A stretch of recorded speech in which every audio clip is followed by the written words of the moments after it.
Good evening, viewers and listeners, and welcome to another edition of the program Serving the People with me, your host, Anissa Batiste. And remember, this program is brought to you compliments the Democratic Republican Party, the DRP. Please let us start with a word of prayer.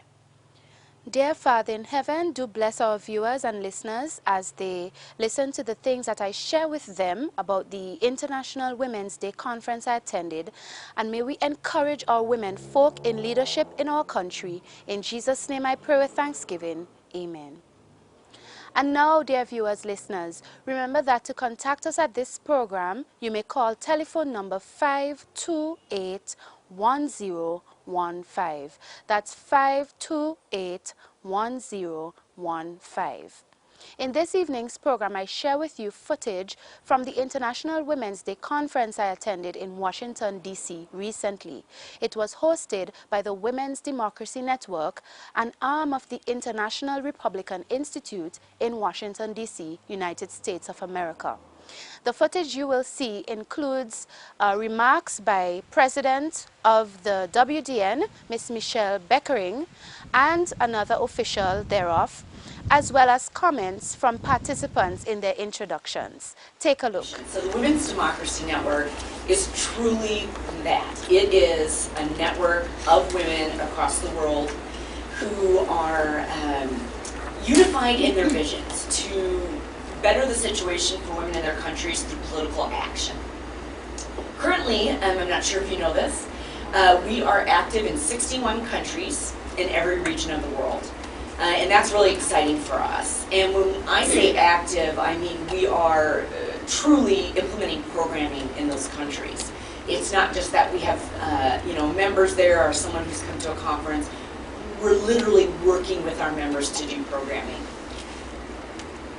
Excuse me, we also have 15 country chapters. This has been very exciting for us. The country chapters are our sub-organizations. These are groups of women in a country.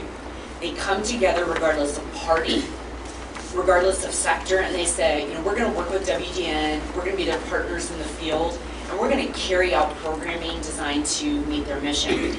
And just going around the table, it's interesting because we have an Argentina chapter, we have a Bangladesh chapter, Moldova chapter, let's see, Ukraine chapter. Maria's part of the Ukraine chapter. And so this is exciting. So I do ask you to talk to them a little bit about their experiences, and we'll talk more about our chapters. At the root of our mission, we want to increase women's political participation. We want to increase your leadership within your parties. We also want to increase the number of women who are elected to office. You're all here this week because that is who you are. You are all active within your political parties or the political situation in your countries, and almost all of you have expressed to us an interest in either running for office, and I know some of you are running within the next year, or working on programs to train women candidates to run for office. And that's important for us to make sure you have the support you need to do that. So WDN's programming falls under 3 tiers. The first is to get women interested in activism. At some point throughout the conference, I may have Sally talk to you a little bit about how they're doing that in Zimbabwe, and also Salima, how they're doing that in Bangladesh. We're trying to get to the root of the problem, which is a lot of times women are very marginalized. They may not have the economic independence to be active in political life, or they simply may not know how to do it. So we have a curriculum called the Women's Leadership Schools, where we help women get first of all, the self-confidence, but also the capacity to lead. We also teach them what does it mean to be in a political party. In some countries, that's really important, especially countries who are post-conflict, or maybe, like in the former Soviet republics, had sort of a negative connotation of what a political party meant, and trying to change that and to teach women what a party can be.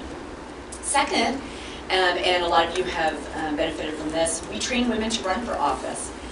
We're having elections in Kenya this week. We've been working very hard in Kenya to train women candidates. Women candidates, to be honest, they face specific challenges their male colleagues do not always face. Sometimes it's harder to find resources. Sometimes your party is not quite as adept at mobilizing women candidates or picking women to run and supporting them. We work with you on those issues. We also work with you to help strengthen the role of the women's wings within your party. That's really important, and that's something we've been doing in Nigeria. I'm thinking as I look at Hafsa, and you've helped us to do in other countries. And then thirdly, we want to work with women who've been elected to office to make sure they have the capacity to govern effectively. This is extremely important. Sometimes we're pushing so hard to get women elected to office, and then we sort of leave them out to hang. Like, okay, good luck, you made it there. And that's challenging. And I'm saying that as an American because we work very closely with women here who are elected to office. It's very different to run for office and then to wake up one morning and say, well, here I am, now what? So WDN really works hard to help women who've been elected to office to know how to fulfill their duties. How does legislation get passed? Are there examples from other WDN members of good legislation? Where do you start? What's the role of a committee? What about a caucus? So we really work with each member depending on the situation in their country to develop the trainings and the support structures they need to carry out those duties. So that is a very brief overview of WDN programming. And I would say, and I'm thinking this as I look at Razan, WDN is member driven. And I want you to keep that in mind all week. Depending on the circumstance in your country, we will never just come in and say, well, we only do this type of training, make sure it fits for your country. We won't do that. I'm thinking of Razan in Syria. Syria is obviously going through a very, very tragic time right now through the civil war. And while political participation in running for office is really not an immediate need, we're just working to coalesce Syrian women to make sure they are included in peace processes and in the rebuilding of their country. So I use that example to tell you, no matter what country you're in, we're going to work with you very specifically based on those circumstances. This is our team. For 61 countries, you are looking at it. This is us, as well as Erica Vivarita, who just had to step out. We're a small team, but I like it that way. It's a lot of work, but we really believe in personal relationships. We don't want to be an organization that's so large that if Tartar, someone wants to email in and talk to someone, she's like, well, I don't even know who I'm talking to. We also have longevity on the staff. We're extremely pleased that you were able to come to Washington, D.C. for a week of activities. There's going to be a lot of events going on in commemoration of International Women's Day, as you may know. So we're one of several groups having these types of events and conferences, and you will be able to meet, I think, several of the other groups while you're here when you go to the State Department, for example, and in other venues. At any rate, well, thank you, Michelle, for those kind words. Actually, the reason that the Women's Democracy Network was created is that I credit, in a sense, my time of working in Iraq in 2003, 2004. I was working not for IRI, but for the Coalition Provisional Authority, and I was given the assignment of doing outreach to Iraqi women. And I have to admit to you that my political life here in Washington was one in which I did not really fully appreciate the effectiveness that women's groups have. Women getting together, the energy that they engender, the initiative that women take. Here I was taking initiative to do these types of things, but I didn't understand how collectively it could be much more powerful. And so when I returned from my duties in Iraq, I wasn't sure what I was going to do next, and then I ended up coming back to the International Republican Institute. And I was sitting with the president, who had just come back to the Institute, and we were trying to decide which way forward we were going to take the organization, because many things had changed in this country. One of the things that we both agreed on, it was really important to do something institute-wide to help women become more politically empowered.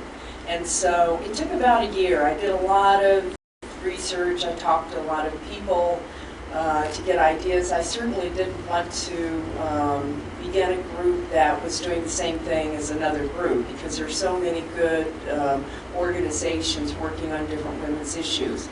For us, because we do so much with training in the political process, it made sense to create an organization that would increase women's participation in politics. I mean, it's a very simple mission. And that's how the Women's Democracy Network came about. Now, political process, of course, means a lot of different things. It's not just running for office. It's governing, it's organizing civil society groups to advocate on issues. It's bringing women and youth to increase their participation in their countries as they develop. So that's why, as you will find out from these sessions, the Women's Democracy Network offers a whole host of activities that can help women take part in the political life of their countries. So that's how it came about. I'm totally amazed. There was a great need for it, evidently, because the response has been really pretty terrific. You know, as Michelle mentioned, we now have 15 chapters, and we have various projects in another 35 or so countries. So that's pretty amazing to me. And the other thing is the accomplishments of the women who are part of the network, and Michelle can give you better details about that. But you know, we have women who have gone on to take leadership roles in various ways in their countries, and they now are serving as mentors for fellow women in their countries. Yes, dear viewers. And now in this next segment, you will hear introductory comments from participants. There were 10 of us. In this particular feature, you will hear from Florencia from Argentina, Tata from the Southeast Asian country Burma, Christina from Moldova, and yours truly, Anissa Batiste from St. Vincent and the Grenadines. Enjoy. My name is Florencia. I'm 28 years old. I'm from Argentina. I'm a member of a political party, PRO, Propuesta Republicana, sort of Republican proposal, something like that, but well, PRO. I was a candidate for, in 2010, I was a candidate for the legislative court. We won, but unfortunately I was not between the first 13 list. But actually I'm working for the government of Buenos Aires. I'm a public official. The role is operations manager for inclusion activities. I work for the Secretary of Habit Inclusion that works in very poor neighborhoods. So we are empowering women and empowering people there to know what their rights are, and not only rights but also their obligations. I think it's very important what Argentina chapter did, using their members who are elected women, as well as women from the community. They actually use the political empowerment and the women who are already in parliament to spread the voices of women about the need to fight domestic violence. How they did it was using their party affiliations, basically women all around the country who they trained and reached out during the election and before the elections, as well as concentrating obviously on Buenos Aires, going to the communities and bringing political leaders from their own party, but also from different political parties. Having, I think, judges as well as lawyers talk to the community. Social workers as well. So it's not only the victims per se, but it's also the help that everyone can provide. So this is a nice way to start also gathering more and more support and more women thinking about future elections as well. Yeah. Lord, no one above the crown. Thank you very much for your attention. Well, she's very humble about it as well.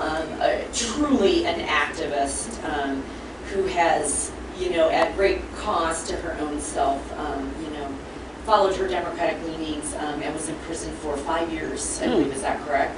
So I do want to say it is really a pleasure for us that you were able to be pardoned last year and that you're here with with us, and so we really hope that we can offer you the support when you go back, not only from Washington, but from all your sisters here across the world. So we're really pleased to have you with us. It's my time? Dear ladies, I'm so happy and proud to be here and attending this conference. It's really important for me and the chapter that I represent. My name is Kristina Bogi. I'm coming from Moldova. I'm a lawyer and I work in the legislative process of the state. I am a senior consultant in the legal department of the Moldovan Parliament.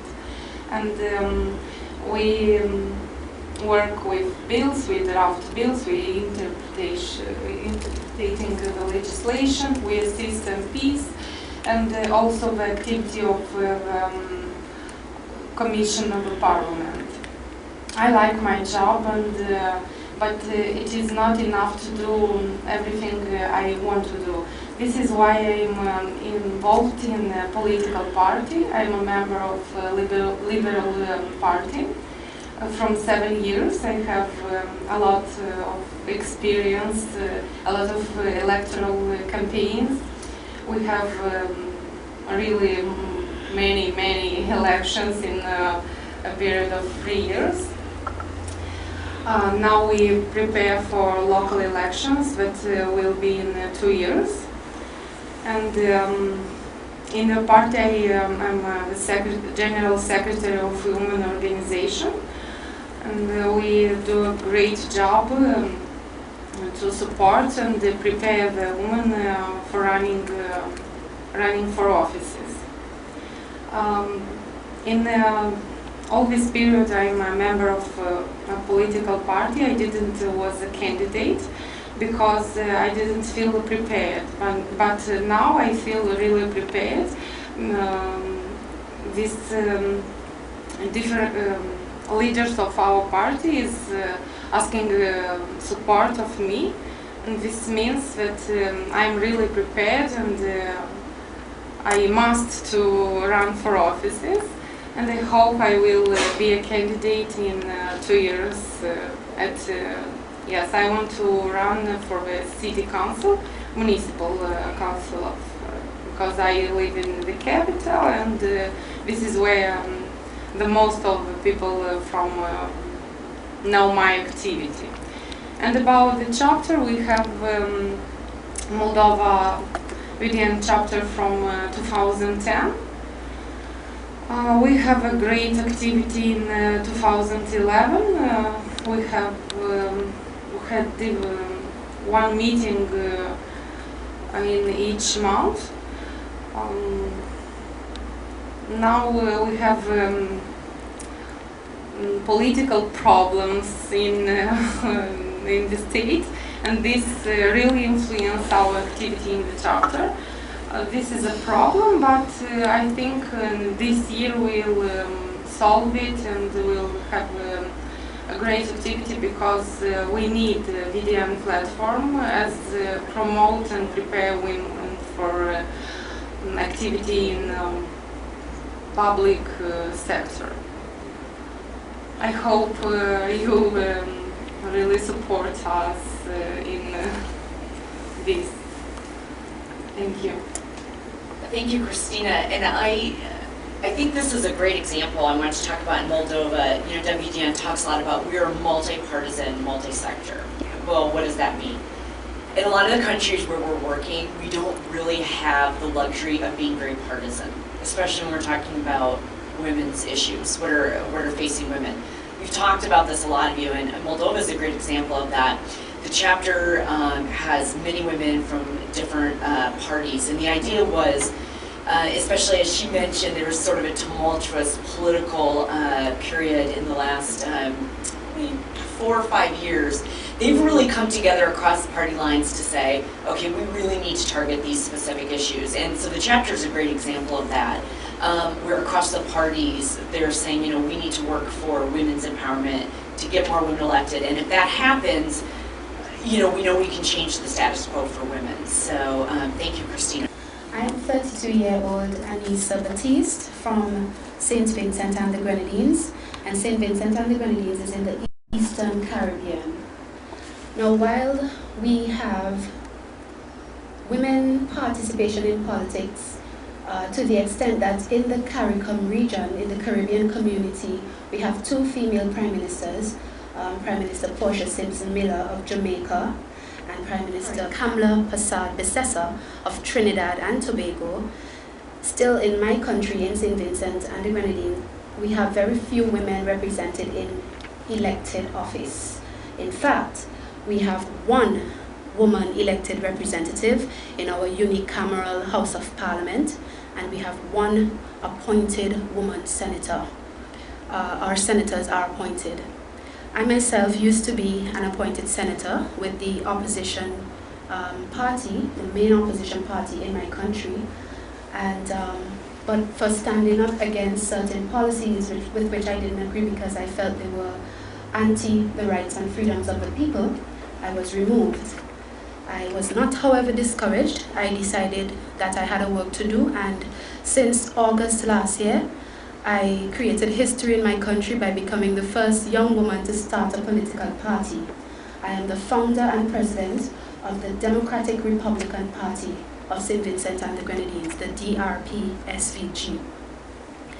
In my political career so far, I've faced a lot of struggles and persecutions just for standing up against the status quo and against, in a situation where it's male-dominated, mainly a 2-party state, so you could imagine the challenge of starting a new party altogether, and mainly male-dominated leaders. However, in my experience so far, I've learned certain things, or I'm seeing certain things which I believe are necessary for us as women leaders to possess in order to be successful and leave our imprint, leave our mark in history. And I've summarized these things into 7 points, which I'd like to just read to you, and to say that this is what I hope to take away from this conference. Enlightenment and experience in these areas, because these are the things that I've seen from my experience in my country I would need to do and to be involved in to be a successful woman leader. Point number 1. Women leaders must understand the value of rights and freedoms for all genders. Point number 2.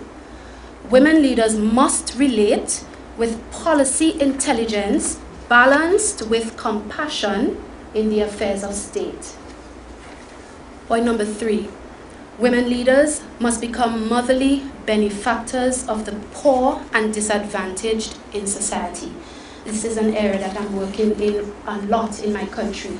I get on the ground, I work with the grassroots people, I highlight the disadvantages and the difficulties that women are facing and other persons, issues of unemployment and poverty, dire poverty, terrible housing conditions, and I take them to the public through my television program. It's called Serving the People, and I let the people see what's going on and appeal to the society to come together and help each other.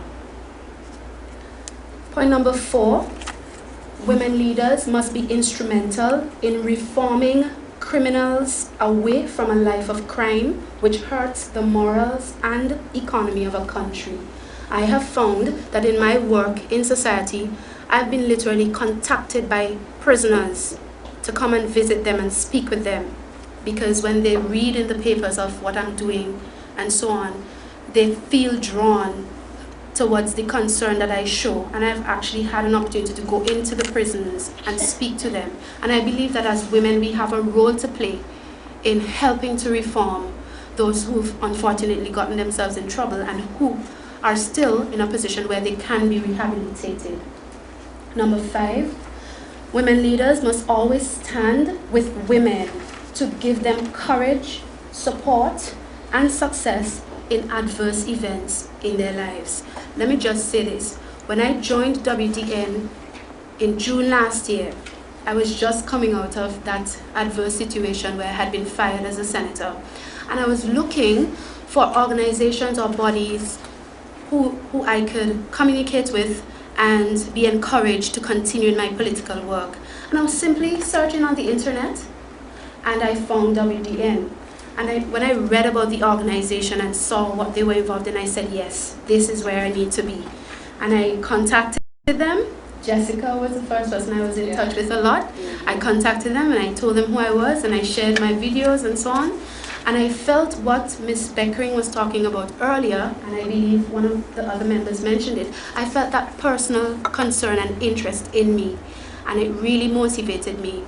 And so I'm grateful, and this brings out the point I'm making here about women leaders needing to stand with women to give them courage, support, and success in adverse events in their lives. Point number 6, women leaders must train young girls to respect men and young boys to respect women, that each would be viewed as equal and contributory to each other for the future social success of their countries.